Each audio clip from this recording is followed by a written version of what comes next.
Hello and welcome to the Focusing Way podcast. I'm your host, David Battistella. Please share this podcast with others as a way of introducing them to the people, themes, concepts, and beauty of focusing. Our website is thefocusingway.com.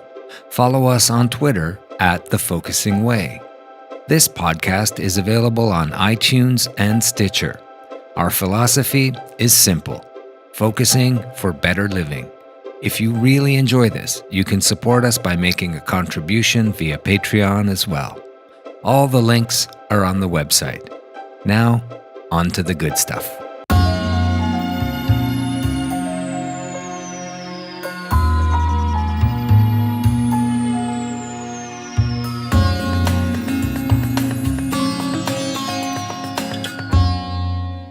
Today on the Focusing Way podcast, I don't know what to do with three little words. I really do not like to generalize, but most of the time in our lives, we have a general degree of knowing. We know what day it is, what time it is, what we have to do on a particular day.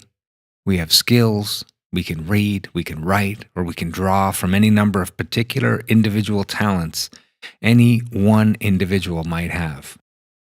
In essence, we know something. There's a sense of knowing, or maybe at least a comfort in understanding that some things are consistently the way they are. What I'm getting at is what we do and how we behave when we get to a place of not knowing. What do we do when we get to that place where the question to whether you know or understand something results in the three simple words, I don't know? The words, or more specifically, the feelings around the words, I don't know, can spark a lot of different thoughts and emotions.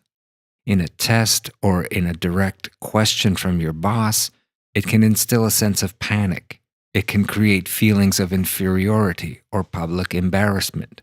In the choice of a leisure activity, it might instill in you a sense of adventure. The not knowing is filled with exciting possibilities. So let's take a look at how we can approach these words. I don't know. First, let's consider the words I don't know and remember that they are part of you. Let's be with that part of you that doesn't know. That part of you that may not feel it has an answer to something.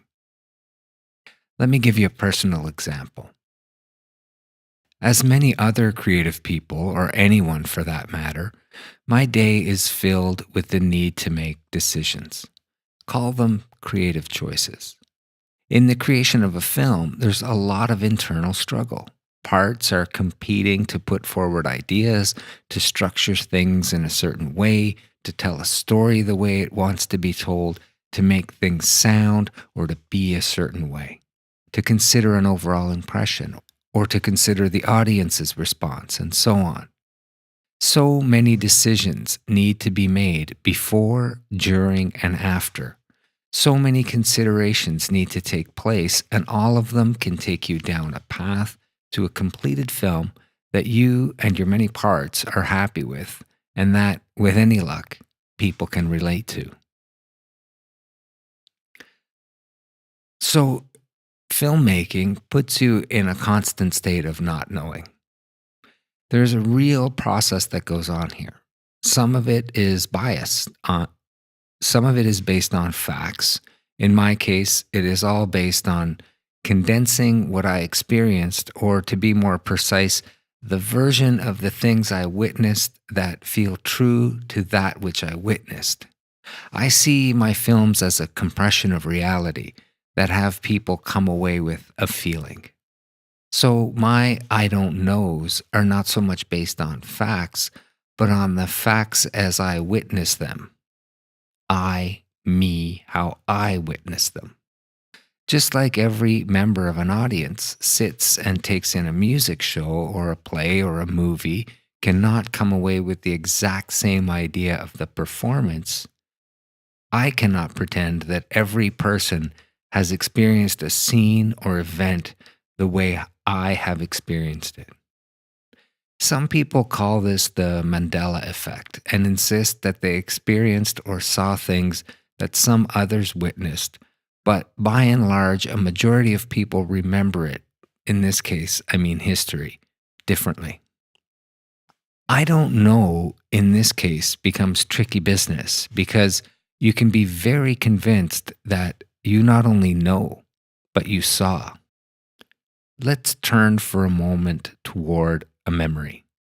Do you have a memory of not knowing when it was actually exciting? Like really not knowing the contents of a gift you received and have been dying to open?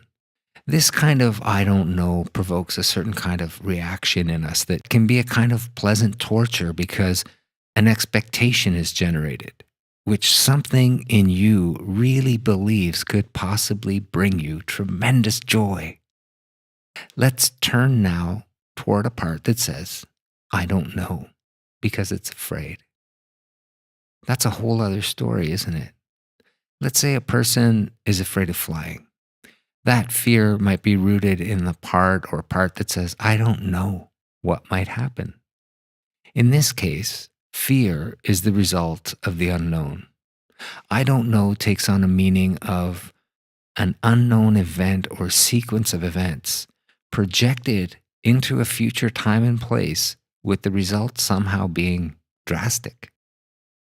This kind of I don't know sets us on what could be a less than healthy process, one that projects meaning into future time and unknown events and makes them completely real in the present moment. The person with the fear of flying cannot physically get on a plane. How does a body practice like focusing help? Well, first off, by rooting us in the body, focusing takes us into a present state. The first thing we want to do here is feel and notice our body and use the techniques we've learned through focusing to root in, to center, to be present.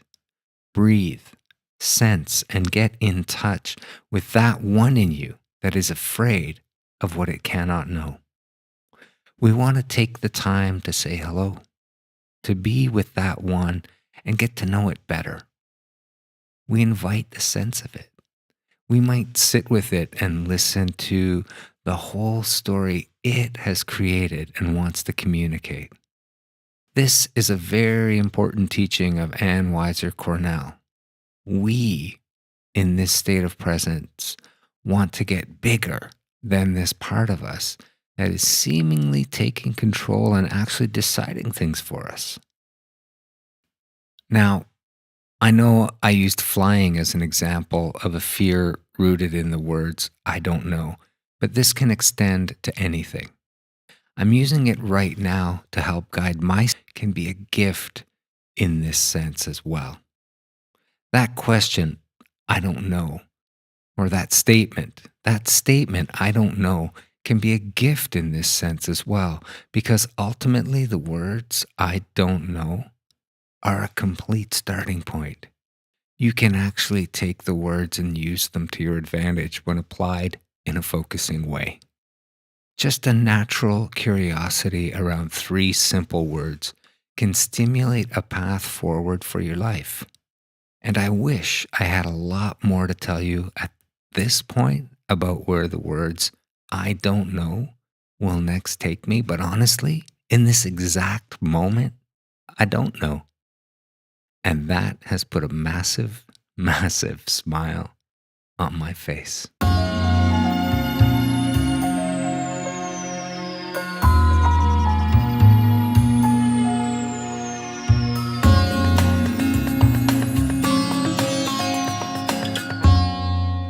You've been listening to the Focusing Way podcast. Our podcast is available on iTunes and Stitcher. For links and to subscribe, visit our website at thefocusingway.com. Follow us on Twitter at thefocusingway. Please share this podcast with others as a way of introducing them to the people, themes, concepts, and beauty of focusing. If you really enjoy this and want to support us, you can support us using Patreon as well. Until next time, I'm your host, David Battistella.